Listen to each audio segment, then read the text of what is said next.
Hey guys, welcome back to another episode. I appreciate you checking out my channel once again. Today's video is actually going to be about these HardRace Thermoplastic reinforced shifter bushings. These are one step down from like a full billet aluminum. I specifically chose these because I didn't want to run the standard silicone. I did want something a little bit stiffer than the silicone bushings that are available.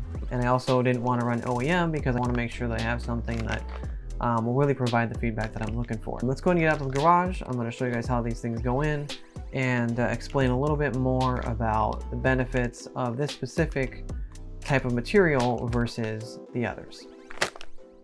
Alright guys, so we're back in the garage. I got the shift linkage completely out. The whole car has been taken apart and I've already swapped the transmission and everything, so we got all that done. And we're just getting ready to put everything back together. So back on topic, I am replacing the factory bushings with the HardRace bushings. Just to give you an idea of what that looks like compared to factory, here I have the HardRace variant, okay? You see it's fancy blue color, but just looking at it doesn't tell you how stiff it is. And then we have the standard OEM rubber, okay? So comparatively, the OEM rubber is obviously very, very flexible. This takes no effort to flex. Now, that just is very, very soft, which is fine for daily driving.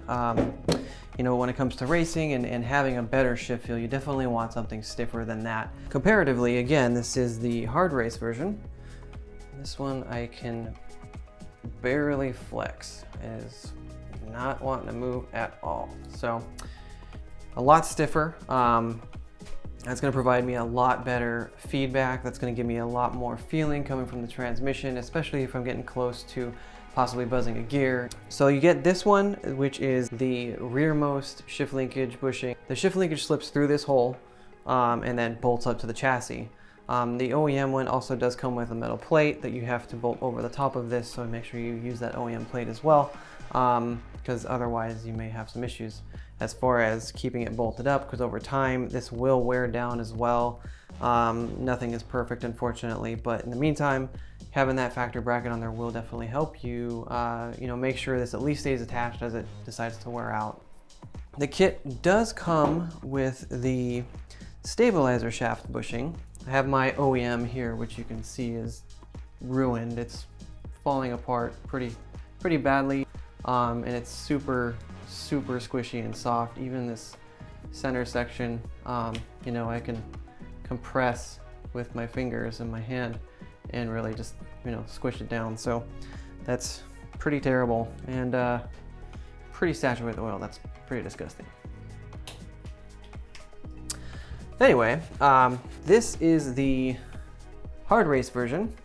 It comes in two pieces. It makes it really easy to install, so you can just slide it in from both sides and bolt it up.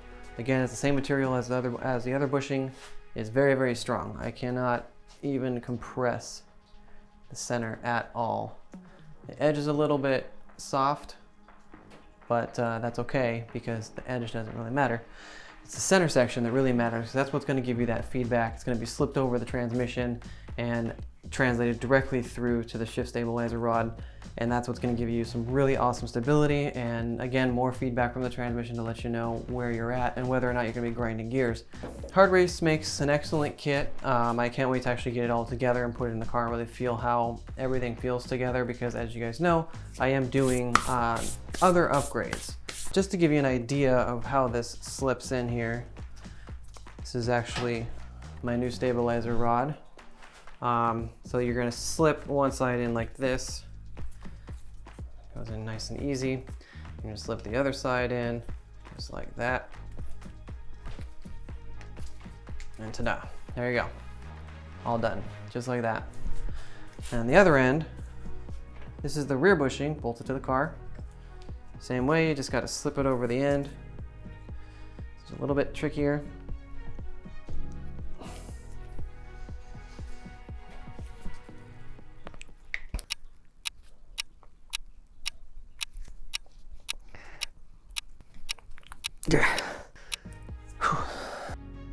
All right.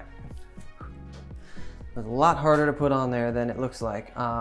The rubber one slips right over. This one is nice and tight. So This is going to give me a lot of stability throughout the whole shift linkage. It's going to feel really, really good inside the car, so I'm looking forward to getting it in. Let's get this bolted back up in the car along with the upgraded shifter, and then once it's all done, we'll try to do a comparison review. So let's get to it.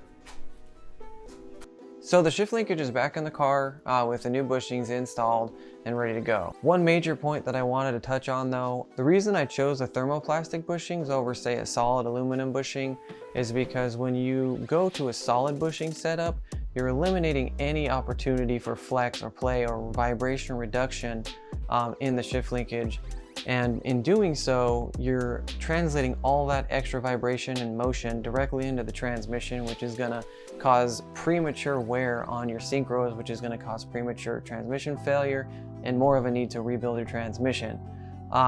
Personally, my take is that you should never run a solid transmission bushing unless you really have 100% confidence in your engine mount setup that there's not going to be any flex or any movement there, because otherwise you're just going to be again introducing unnecessary vibrations and motion into the actual gear set itself, which is going to cause failure. That's why I chose to run the thermoplastic bushings, which do have a little bit of flex left versus the aluminum. Unfortunately, I don't have any driving videos or comparison before and after of it actually on the car yet, because like I said in my previous video, I am installing a bunch of upgrades all at once.